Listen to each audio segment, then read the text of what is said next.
My husband walked into our family's anniversary dinner 47 minutes late with his pregnant mistress on his arm and announced she was carrying the real heir to her hotel empire.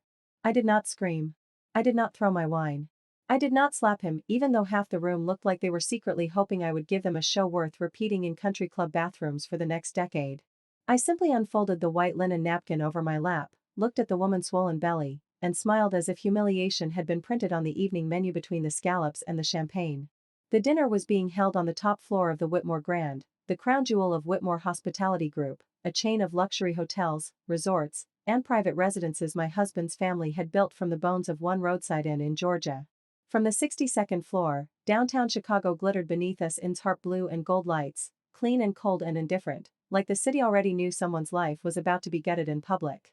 For 18 years, most people believed I was only Mrs. Grant Whitmore. The quiet wife. The polished wife.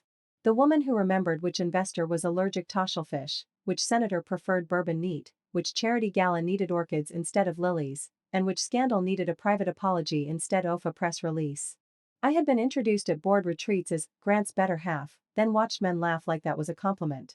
I had sat in rooms where ideas I wrote at 2 in the morning were presented by my husband at 9 the next day, delivered in his smooth baritone while executives nodded at him like he had invented oxygen. At 43, I had stopped being offended when people underestimated me.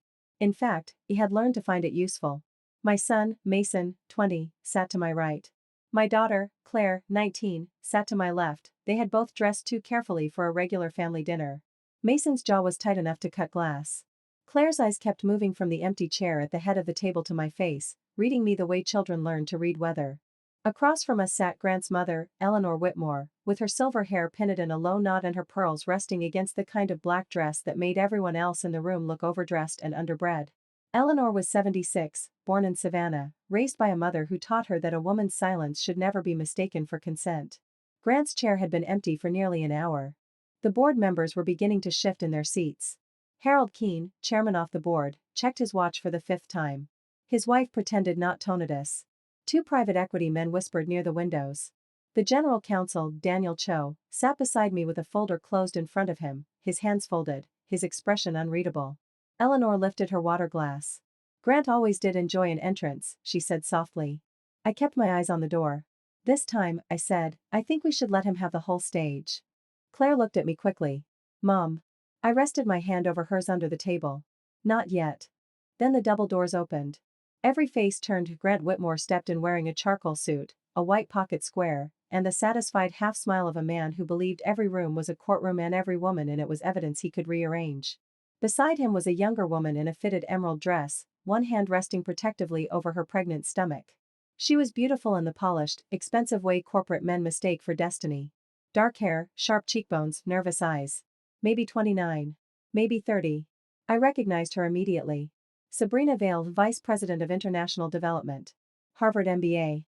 Fluent in Mandarin. The woman Grant had praised for 14 months as the future of our Asian expansion.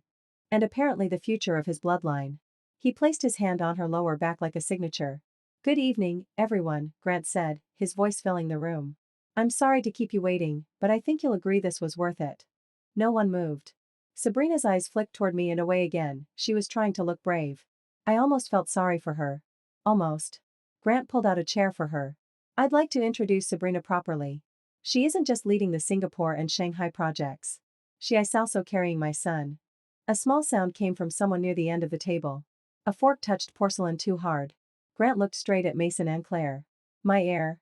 There it was. Not mistake. Not affair. Not weakness. A declaration of war. Claire's face went white.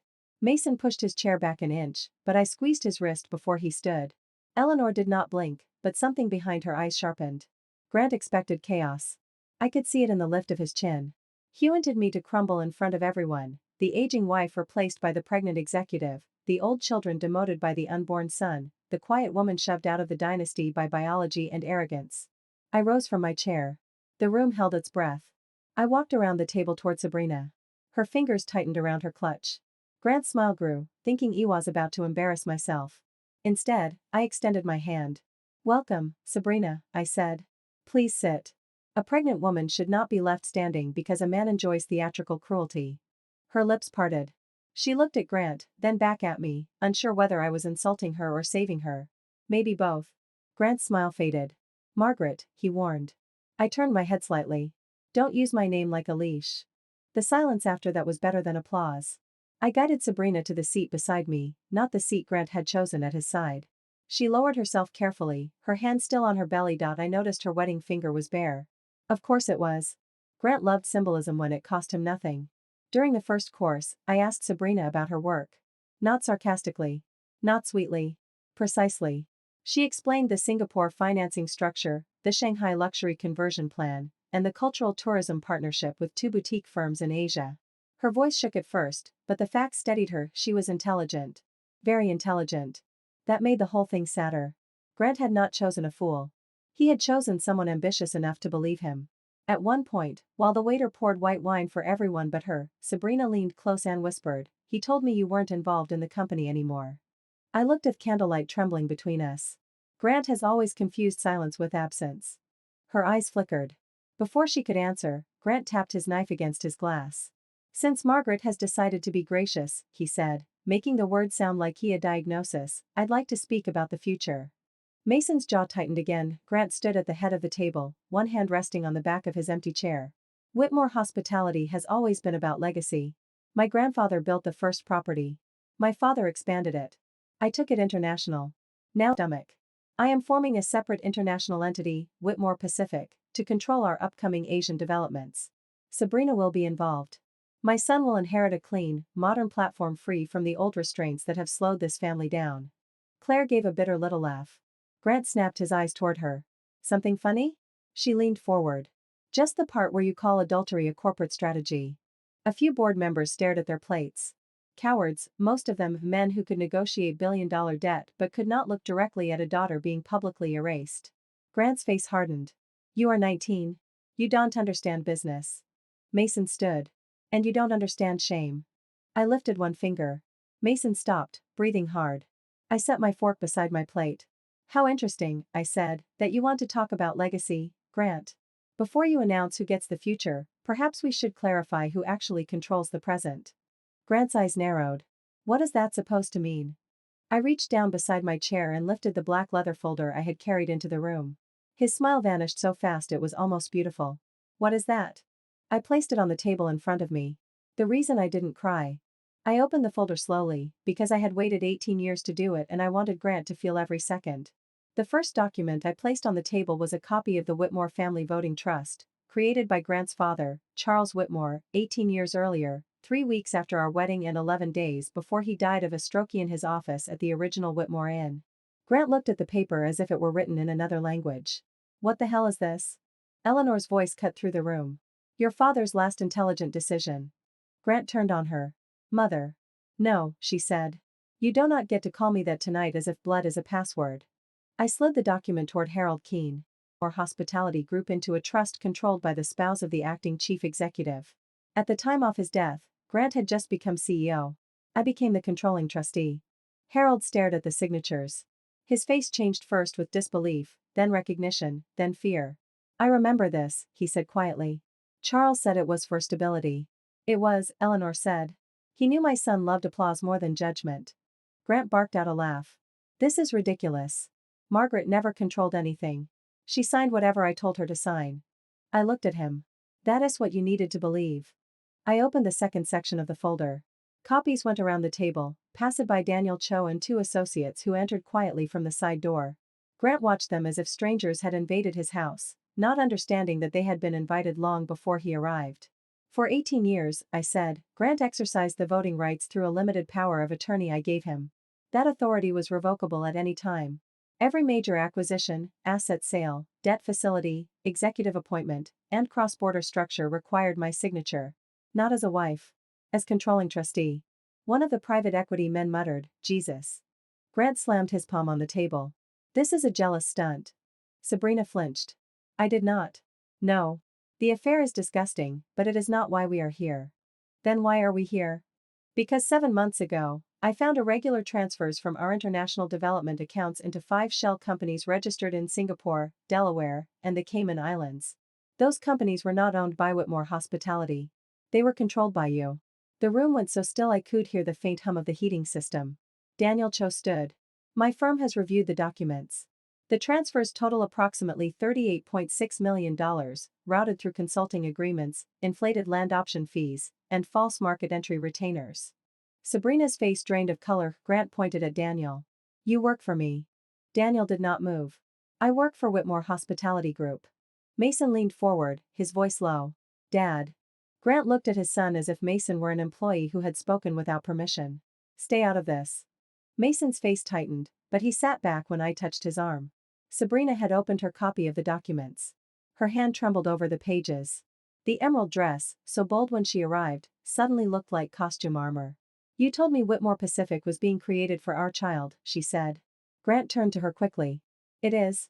This is complicated. She kept reading. My name isn't on any of this. Sabrina, the baby's name isn't on any of this. He reached for her hand. She pulled away. These companies are only yours, she said. You weren't building an inheritance. You were stealing an exit. Claire covered her mouth, but not before a cold laugh escaped. Grant whipped toward her. You think this is funny? No, she said, tears shining in her eyes. I think it's the most honest thing you've ever done. He took one step toward her. Mason stood so fast his chair scraped backward. Don't. Grant stared at him. For the first time that night, he seemed to realize his children were not props arranged around his legacy, they were witnesses. Worse, they were old enough to remember. Eleanor rose slowly. She removed the sapphire ring from her right hand, the ring Charles Whitmore had given her on their 25th wedding anniversary, the one Grant had always called the family seal. Every woman in the Whitmore line had worn it at some point, but Eleanor had never offered it to me. Not once in 18 years. She walked around the table and placed it in my palm. This should have been yours a long time ago. Grant's voice cracked. Mother, don't. She looked at him with a grief so old it had hardened into bone. I protected you when you were reckless. I defended you when you were selfish. I excused you when you embarrassed your wife because I thought power might mature you. Her eyes moved to Sabrina's stomach, then back to him. But you do not get to burn a house and call the ashes an inheritance. Daniel opened the final document. As of 8:42 p.m. tonight, Mrs. Whitmore has formally revoked your authority to exercise voting control under the trust. By unanimous emergency recommendation of outside counsel and pending board ratification, you are suspended from all executive duties. Your company devices, office access, banking permissions, and signing authority are revoked effective immediately. Grant's face turned red. You cannot remove me from my own company. I stood. It was never yours simply because you were loudest in the room. He looked around the table for allies. Harold looked away. The private equity men became fascinated by their water glasses. The COO, a woman named Patrice Dunn, met my eyes and gave me the smallest nod. Security entered quietly. That was when Grant truly understood. Not when the documents came out. Not when Sabrina pulled away, not when his mother gave me the ring. When the men in navy suits stopped at the door and waited for my instruction. You planned this, Grant said. Yes. His mouth twisted. How long? Long enough to know you would eventually hand me the perfect audience. For a moment, I saw the boy Eleanor had once tried to raise, spoiled, frightened, furious that the toy had been taken away while other children watched. Then the man returned. He leaned close enough that I could smell the expensive scotch on his breath. This isn't over. No, I said. You just lost the privilege of hiding it. Sabrina stood with difficulty. Grant turned to her. Come on. She stared at him. What? You're coming with me. She touched her stomach.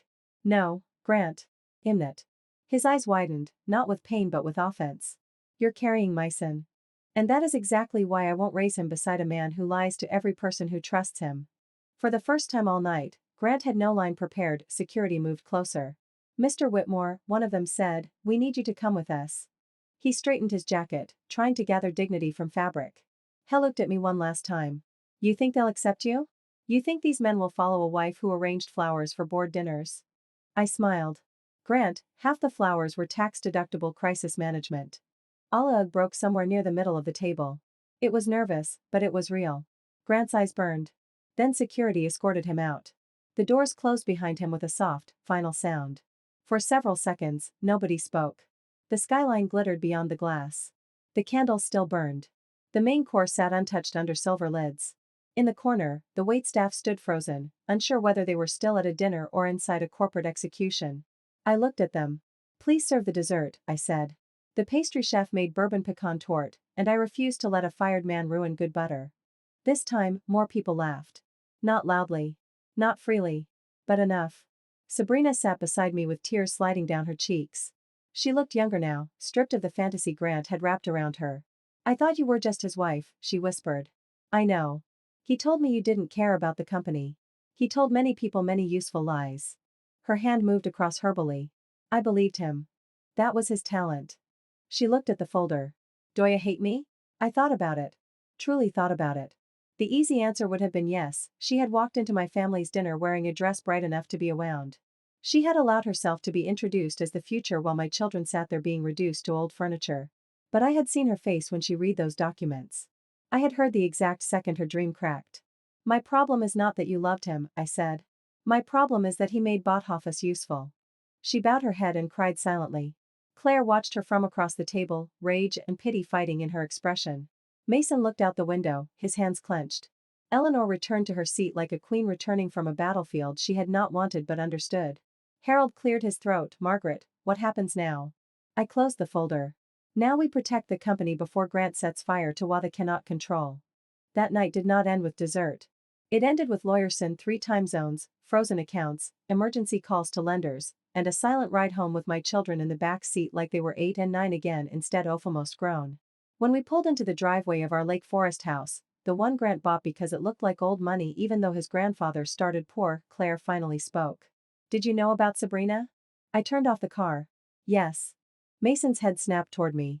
For how long? 4 months. Claire's voice broke. And you didn't tell us? I needed you safe. I needed proof before emotion. If I warned you too early, your father would have used your reactions against you. Mason got out of the car and slammed the door. I let him. Claire stayed. Is the baby really a boy? I don't know. Do you care? I looked through the windshield at the house where I had hosted Christmas parties, graduation brunches, investor cocktail hours, and 18 years of marriage that apparently had been more stage set than home. I care that the baby is innocent, I said. I care that your father tried to use him as a weapon. Claire wiped her face. I hate him. I know. Do you? I thought of Grant's face when the room turned away from him. I thought of the humiliation he had planned for me, the way he looked at our children when he called another unborn child his real heir. I did for a while, I said. Then I realized hate ice rent-free housing for someone who already took too much. She cried then, not delicately but hard, bent over with her arms around herself. I held her in the passenger seat until the porch lights went blurry. Inside, Mason was in the kitchen, staring at the marble island. He had found the old photo album Eleanor kept in the den. It lay open to a picture of Grant at 20, standing beside Charles Whitmore in front of the first Whitmore Inn, both of them smiling like inheritance was a promise, not a test. Grandpa knew, Mason said. Yes. About Dad? He suspected what your father could become. Mason looked at me. And he trusted you? I removed the sapphire ring and placed it on the island between us. He trusted the person who would do the work. Mason stared at the ring, then at me, and something in his face changed. Not healing. Not yet. But recognition. The next morning, I arrived at Whitmore headquarters at 7:15 wearing a gray suit Grant had once told me made me look too severe for donor lunches. I wore the sapphire ring on my right hand. The lobby receptionist, Linda, looked up and said, "Good morning, Mrs. Whitmore." Then she saw the ring. Her eyes widened. "Good morning," she corrected softly, "Madam Chair." I almost laughed. Not because the title mattered. Because for 18 years, I had walked through that lobby carrying binders, flowers, apology gifts, seating charts, revised financial memos, and quiet solutions. That morning, the marble floor sounded different under my heels. The boardroom in the 49th floor was already full. Some directors looked exhausted. Some looked guilty. A few looked irritated, which told me exactly who had been comfortable with Grant's version of leadership. Grant's attorney, a sharp-faced man named Peter Halloway, sat at the far end of the table with a laptop open and a face arranged for battle. I took the central chair. "Good morning," I said. "Today we are not discussing whether Grant falls. We are deciding how Whitmore stands up." Peter lifted a hand. "My client has not had adequate time to respond to these accusations." "Your client had 7 months to move money through fraudulent consulting contracts," I said. "He can use 24 hours to decide whether he wants a quiet civil recovery or a criminal referral." Patrice Dunn coughed once into her fist. Harold looked down, hiding what might have been a smile. For 3 hours, I walked them through the structure. I showed them the forged approvals. I showed them the inflated land options. I showed them the offshore consulting firm owned by Grant through a Wyoming trust he thought I would never find because men like Grant believed privacy laws were stronger than angry wives with accountants. I explained the recovery plan: freeze outstanding transfers, notify lenders before rumors reach them, preserve vendor confidence, separate legitimate Asian expansion from grantshell entity, and create a temporary oversight committee with independent auditors. At first, they asked me questions in the tone men use when they hope a woman has memorized the summary but not the machinery. By the second hour, they were taking notes. By the third, Harold Keene removed his glasses and said, "I move that Margaret Whitmore be appointed interim CEO of Whitmore Hospitality Group, effective immediately, pending permanent board review." The vote was unanimous, even the irritated ones raised their hands. I did not smile. Not yet. I thought of all the dinners where Grant accepted congratulations for acquisitions I saved from collapse. I thought of all the mornings I packed lunches for children after staying up late reviewing debt covenants he had not bothered to read. I thought of the women who are called supportive when they are strategic, elegant when they are exhausted, lucky when they are competent. Then I looked at the board. "Thank you," I said. "Now we clean up the mess you allowed because the man making it sounded confident." No one argued. By noon, our communications team released a statement. Grant Whitmore was stepping away from executive duties due to personal matters while the company entered a renewed era of governance and accountability. It was clean. Too clean, maybe. But I chose not to destroy the name publicly. Not for Grant. For my children, for the employees who needed paychecks more than scandal. For the house my grandfather-in-law built that still deserved better than the son who inherited it. Grant was offered one path. Return the diverted funds. Resign permanently from all executive roles. Sign a cooperation agreement.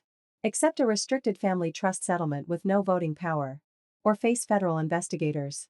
He held out for 19 hours. Then he signed. But Grant had one final trick left, and he chose the cruelest possible place to use it.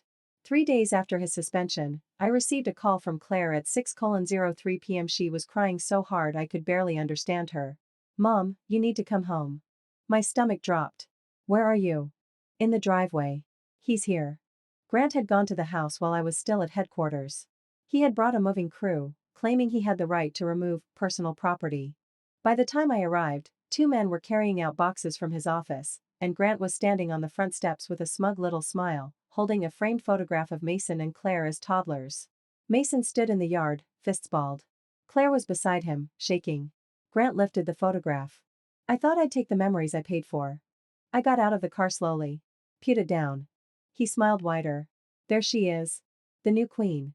"Grant." "What? You can strip my title, freeze accounts, turn my mother against me, but now you want to police which family pictures I keep." Mason stepped forward. "You don't get that one." Grant looked at him. "I'm your father." "No," Mason said. "You're the man who called someone else your real heir in front of me." Grant's face changed. For 1 second, something like regret appeared. Then pride killed it. "You'll understand when you have a son of your own." Claire made a sound like she had been slapped. I walked up the steps and took the frame from his hands. He tightened his grip. The movers stopped. The air went silent. "You are leaving," I said. His voice dropped. "You think this is strength? Turning my children against me?" I leaned close. "No. Strength was not telling them every disgusting detail of what you did when I had the chance." He let go of the frame. Then he smiled again. "You might want to check on your pregnant friend." My blood went cold. "What did you do?" He shrugged. "Sabrina is ambitious. Women like that don't enjoy being humiliated either. Maybe she's ready to tell the press that you threatened a pregnant woman to steal control of the company." The first twist had been mine. The next one, I realized, might be his. And for the first time since the dinner, I felt fear. Sabrina did not answer my first 3 calls. By the fourth, I was in the back seat of the car with Daniel Cho on speaker and Patrice Dunn texting me screenshots from the public relations team. Grant had already fed a story to a gossip site: hotel heiress accused of forcing out husband's pregnant partner in brutal boardroom coup. The headline was trash, but trash travels fast when it smells like sex, money, and a woman with power. By 7:20 p.m., the story had been picked up by 2 business blogs and an entertainment account with 3 million followers. Sabrina's name was trending in Asmal, ugly corner of the internet. Mine was worse. Gold digger. Bitter wife, corporate Karen. Old money monster. I have never believed in drinking poison just because strangers serve it cold. Daniel's voice came through the speaker. "We need Sabrina on record. If she stays silent, Grant's version becomes oxygen." "I know. And Margaret?" "Yes? If she turns on you, the board will panic." I looked out the window at the city lights streaking past the glass. "Then we find out whether she wants truth or revenge." I finally reached her at 7:44. Her voice was small. "Did you threaten me?" "No, he said you would." I know what he said. He said you'd take my job, ruin my visa status, and make sure no one in hospitality hired me again. I closed my eyes. Grant always knew where to press that he did not need to invent fear, he only had to find the bruise. Sabrina, lastento me. Your employment record is clean. Your visa counsel has already been contacted. You are not being fired for what Grant did. You are being asked to tell the truth about what he promised you. Silence. Then, he told me the company was cruel to women. That part may not have been entirely false. A broken laugh came through the phone. He said you hated me. I wanted to. It would have been easier. Why didn't you? Because you looked at those documents like someone realizing the man she loved had built a room with no door. She began to cry. I let her. Then she said, there's something else. My hand tightened around the phone. What? I recorded him. The car seemed to go quiet around me. When? Tonight. He came to my apartment after the dinner. He said we needed to get our story straight. He said if I helped him, he'd make me and the baby rich. If I didn't, he'd say I manipulated him for a promotion. My heartbeat changed. Do you still have it? Yes. Do not send it to anyone yet, I said. Not to me, not to Daniel, no one. We'll send a lawyer and a forensic tech so chain of custody stays clean. He also said the money wasn't all in his accounts. I sat up. What do you mean? He said you found the shell companies he wanted you to find. There it was. The second twist. Grant had not simply been stealing. He had left a trail obvious enough to distract me. Daniel heard her. His voice came sharp. Sabrina, did he mention another entity? She breathed in. He called it North Star. I had never heard the name. But Eleanor had. When I walked into her sitting room 30 minutes later, she was already waiting with a glass of water untouched beside her and a cigar box on the coffee table. My children sat on the sofa, pale and angry. Mason had driven Claire there after Grant left the house. They looked younger under Eleanor's old lamps, surrounded by oil paintings and silver frames, like children trapped inside the museum off to her own family. Eleanor opened the cigar box. Inside were letters. Old ones. Charles Whitmore's handwriting slanted across cream paper. Your husband did not invent secret exits, Eleanor said. He inherited the appetite. I sat down slowly. What is North Star? She touched the top letter. Years before Charles died, Grant tried to convince him to spin off the land beneath 4 historic properties into a private holding company. Charles refused. He said hotels are not just marble and mattresses. They are land, labor, memory. Grant called him sentimental. Mason stared. How old was Dad? 32, Eleanor said. Old enough. She handed me a document from the box. North Star Asset Holdings. I read the names. Grant Whitmore. Peter Halloway. And a third I did not recognize, Leland Price. Daniel, who had arrived behind me, leaned over my shoulder. Leland Price is with Blackridge Capital. Patrice, on the phone, cursed softly. Blackridge had been quietly buying distressed hospitality assets for years. If Grant had shifted land options or debt obligations toward them, this was not just theft. It was sabotage. He could make Whitmore look unstable, drive down valuation, then help Blackridge pick off assets once the company panicked. Eleanor's eyes filled with something like shame. Charles kept the letters because he hoped Grant would become better than his worst idea. Claire stood abruptly. He was going to destroy everything? I looked at the North Star document. No, I said. He was going to destroy enough that people begged him to come back. Mason's voice was low. So what do we do? I looked at me children, then at Eleanor, then at the sapphire ring on my hand. We let him think it's working. For the next 4 days, the internet chewed on me. Ike uno interviews. Grant gave 3. In each one, he wore a soft navy sweater instead of a suit, as if knitwear could make a thief look wounded. He spoke about family complexity, female rage, and being denied access to his own child. He never mentioned the offshore accounts. He never mentioned his unborn son had no legal protection in the empire he claimed to be building. He cried once on camera. Badly. But some people believed him anyway, because America loves a fallen man when he performs humility in expensive lighting. Behind the scenes, we worked. Sabrina turned over the recording. On it, Grant's voice was clear. He told her to say it threatened her. He told her to cry if necessary. He told her, once Margaret looks unstable, the board will come crawling back. They always need a man when money gets scared. Then came the line that saved us. North Star is untouchable.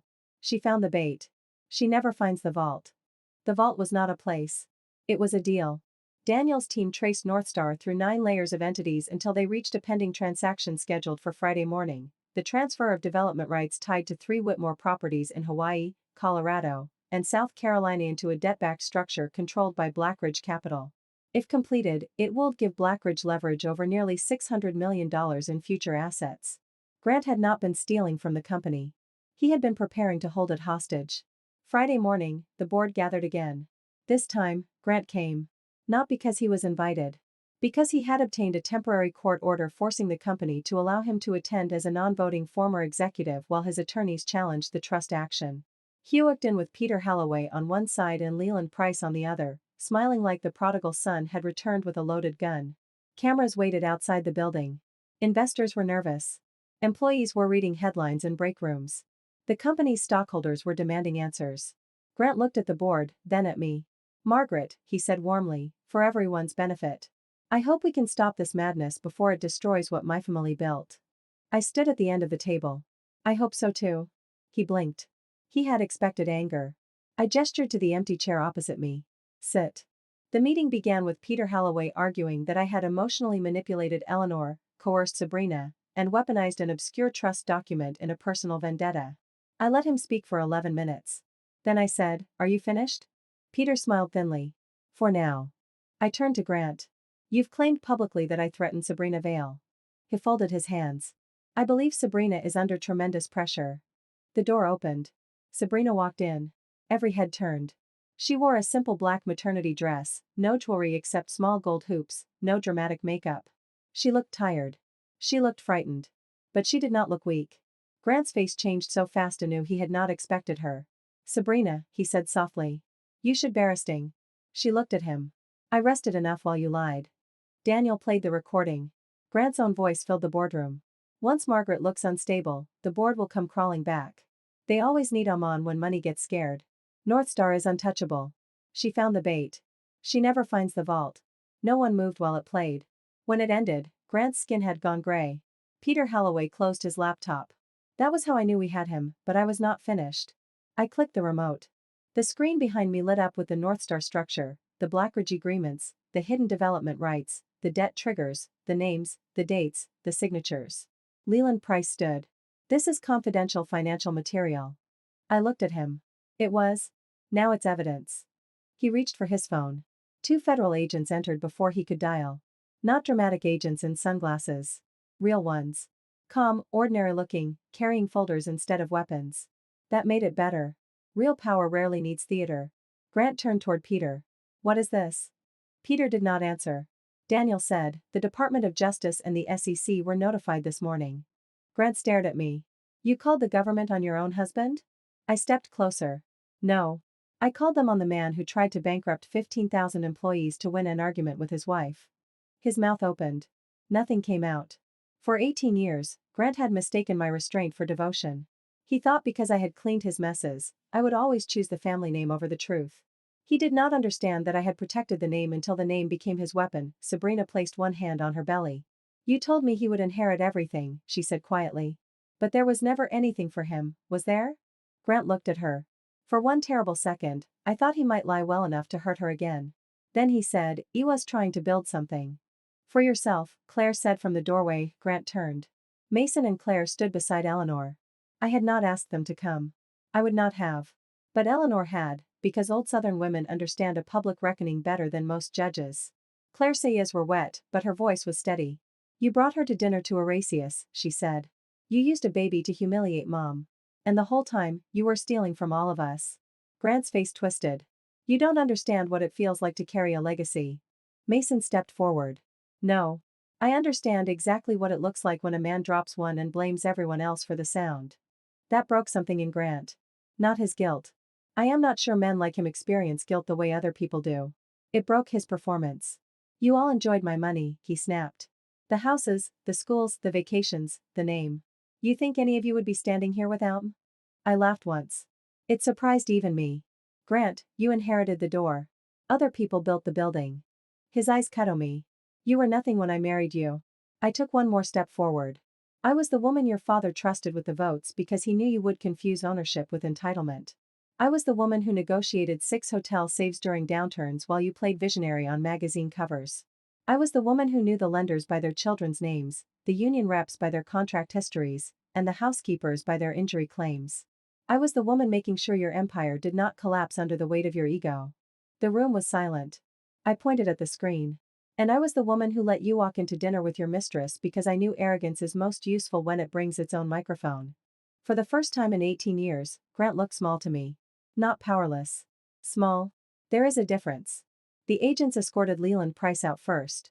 Peter Holloway followed voluntarily after requesting counsel. Grant was not arrested in handcuffs that morning. Levi's rarely that cinematic. But his passport was flagged, his accounts were frozen, and by sunset he was under federal investigation for securities fraud, wire fraud, and conspiracy. The board voted 11-0 to make me permanent CEO. This time, I smiled. Not because I had won. Because the people who had called me decorative had just handed me the keys in writing. The press conference happened at 4 p.m. I wore the gray suit again. Sabrina stood beside me. So did Patrice. Eleanor sat in the front row with Mason and Claire. I did not tell the world every intimate detail. I did not need to. It told them Whitmore Hospitality had uncovered attempted financial misconduct connected to former leadership and external parties. I told them employee wages, guest operations, and partner obligations were protected. I told them Whitmore would establish an independent ethics board and a legacy trust preventing any single family member from controlling assets without performance standards and oversight. Then a reporter shouted, "Mrs. Whitmore, did your husband's affair trigger this?" The room went sharp. I looked into the cameras. No, I said. His affair revealed his character. His crimes triggered this. That clip went viral by dinner. Not the way Grant's lies had gone viral, cleaner. Sharper. By midnight, women I had never met were posting it under stories of bosses who stole credit, husbands who called them emotional, fathers who left daughters out of wills, men who believed patience meant weakness. The next week was ugly. Real ugly. Grant's lawyers argued over whether I was brilliant or ruthless, as if women are only allowed to be one if they apologize for the other. But the facts held. The recovered assets came back in stages. The North Star deal was blocked. 2 executives who had helped Grant quietly resigned before they could be fired. Peter Holloway cut a cooperation deal. Leland Price discovered that rich men do not enjoy prison jokes when they become possibilities. Sabrina resigned from Whitmore on her own terms. 3 weeks later, she came to see me at headquarters. She wore flats, a cream sweater, and no armor. Her belly was round and high. She looked exhausted in the honest way pregnant women do when everyone has an opinion about their body and no one offers a chair quickly enough. I was offered a position in Hong Kong, she said. With Meridian Joe. Legitimate. Not through Grant. You should take it if you want it. I don't know what happens with the baby. I folded my hands. The baby has rights. The baby also has no guilt. Her eyes filled. I don't expect you to care about him. I don't expect myself to feel one simple thing. That made her smile through the tears. I slid a document across the desk. It was not a payoff, not hush money. Not punishment. It was a legal independence agreement, medical support, relocations, and a future option for the child to know his half-siblings if all parties agreed when he was older. No inheritance by blood alone. No exclusion by scandal either. Sabrina read it was. Why are you doing this? I looked at the skyline beyond my office, the same city that had watched me be humiliated and then watched me stand. Because hating you would not give me back anything he took. And because no child should be born owing a debt for his father's sins. She covered her face and cried. When I told Claire and Mason, it did not go smoothly. Claire exploded. You're helping her? I'm helping a child. She walked into that dinner. She was lied to. She still walked in. Yes. Claire paced the kitchen like a storm trapped in skin. So what, we just become one big weird family? No, I said. We become honest, weird is optional. Mason almost smiled. Claire did not. I can't forgive him, she said. I'm not asking you to. I can't forgive her either. I'm not asking that. Then what are you asking? I took her hands. That we do not become cruel just because cruelty touched us first. She cried then, angry at the tears, angry at me for not making hatred easier. Mason was quieter. If that kid ever asks about Dad, he said, he should get the truth. Not the press version. Not Dad's version. The truth. He will, I said. When he is old enough. And if he wants the Whitmore name? I thought of the trust documents, the board vote, the Olden in Georgia, the housekeepers whose backs held more of the company than Grant ever did. Then he earns whatever part of it he wants to carry. 2 months later, I returned to the Whitmore Grand for the first annual legacy dinner under the new trust. Not the dinner where Grant had tried to replace me. A different one.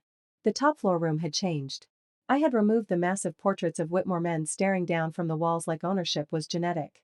In their place were black and white photographs, the first front desk clerk in 1958, the kitchen staff from 1973, the maintenance crew after a hurricane, a group of housekeepers outside the original inn, Eleanor in 1984 cutting a ribbon Grant had later claimed his father handled alone.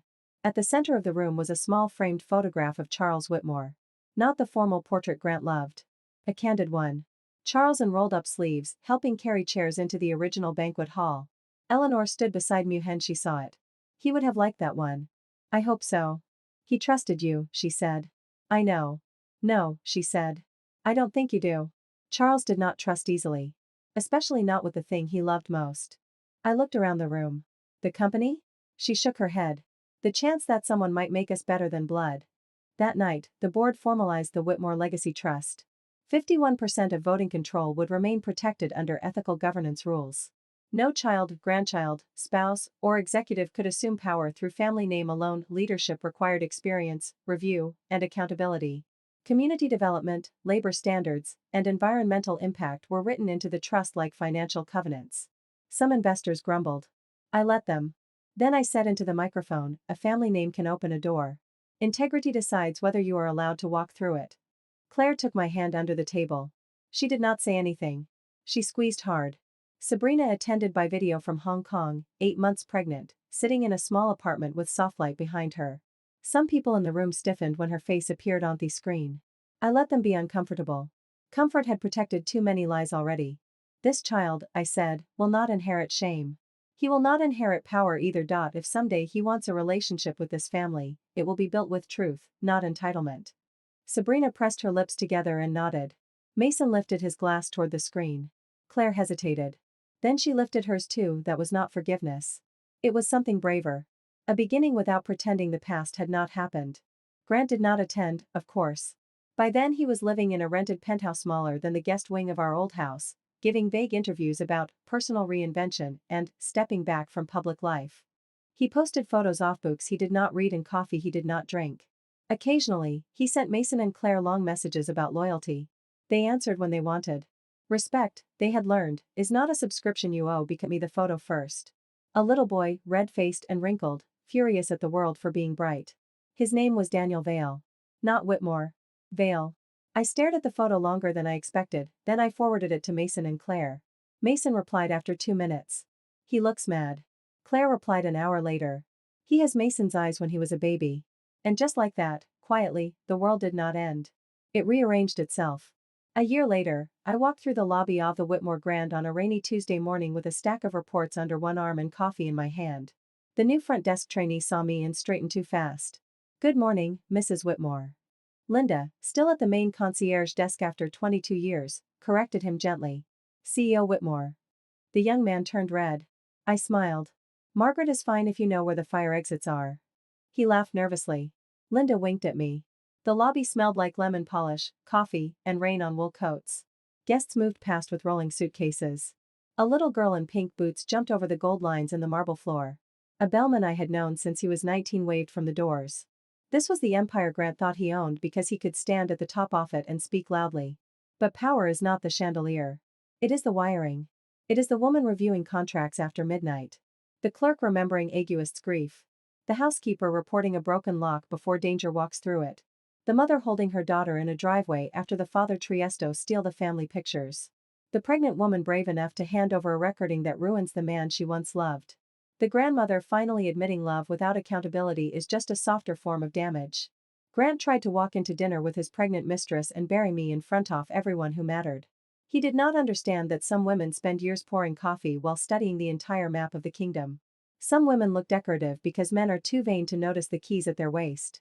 Some women smile at humiliation because they already know where the documents are buried. I did not win because I was his wife. I won because for 18 years, I had been doing the work he took credit for. And the night he tried to replace me, he gave me the one thing I still needed. An audience. So yes, I served dessert. Yes, I wore the ring. Yes, I protected the baby. Yes, I took the company.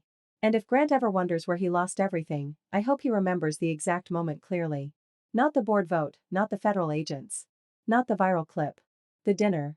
The candlelight. The woman he thought would cry. The black folder opening in front of him. And me, sitting calmly at the table he believed he owned, finally letting everyone see who had been holding it up all along.